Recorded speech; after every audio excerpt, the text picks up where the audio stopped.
আসসালামু আলাইকুম, welcome to Tanzina's recipe. আজ আমি আপনাদেরকে তৈরি করে দেখাবো চিংড়ি দিয়ে ঢেঁড়সের মাখা মাখা চচ্চড়ি।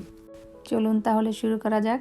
আমি এখানে ঢেঁড়স নিয়েছি পরিমাণ মতো, আর ধুয়ে তারপরে দুই সাইডের একটু মাথাটা কেটে নিয়েছি আর আস্ত রেখেছি, যেহেতু ছোটো সাইজের ঢেঁড়স আপনারা চাইলে কেটে নিতে পারেন। আর নিয়েছি চিংড়ি মাছ, এখানে 5-6টা পরিষ্কার করে নিয়েছি।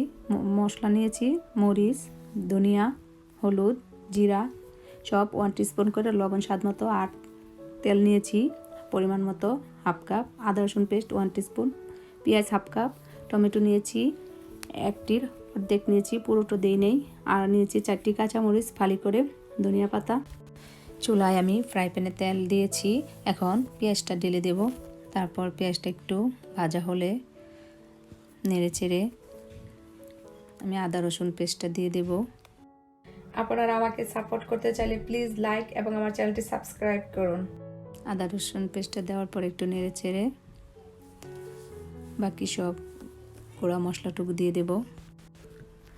এখন গুঁড়া মশলাটুকু দিয়ে দিলাম এখানে, আর লবণটা স্বাদ মতো একটু নেড়ে চেড়ে মশলাটাকে তারপরে দিয়ে দেব চিংড়ি মাছগুলো। চিংড়ি মাছটা একটু কষিয়ে নিয়ে এপিট ওপিট একটু উল্টিয়ে নেব।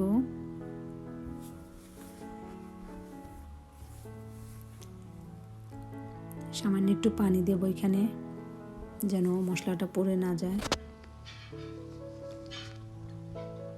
এখন দিয়ে দেব টমেটো।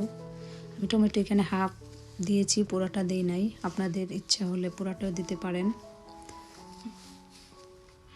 এখন ঢেঁড়সগুলো দিয়ে দেব। ঢেঁড়স দেওয়ার পরে আমি একটু নেড়ে চেড়ে সামান্য একটু পানি দেব, আর এমনিতেও ঢেঁড়স থেকে একটু পানি ওঠে। এখন একটু নেড়ে চেড়ে আমি ঢাকনা দিয়ে ঢেকে দিব 5 মিনিটের জন্য। 5 মিনিট পর ফিরে এলাম। এখন আমি কাঁচামরিচ দিয়ে দিব, তারপর আমি আরও 5 মিনিটের জন্য ঢেকে রেখে দেব। এখন আমার চিংড়ি দিয়ে ঢেঁড়সের চচ্চড়িটা খুব সুন্দরভাবে হয়েছে। তো এখন আমি নামিয়ে নিচ্ছি, আর উপরে একটু ধনেপাতা ছিটিয়ে দেব। আর আপনাদের যদি আমার এই রেসিপিটি ভালো লাগে তাহলে আমার ভিডিওটি লাইক এবং চ্যানেলটি সাবস্ক্রাইব করে আমার সাথেই থাকুন। আজ এই পর্যন্তই। সবাই ভালো থাকুন, সুস্থ থাকুন। আল্লাহ হাফেজ।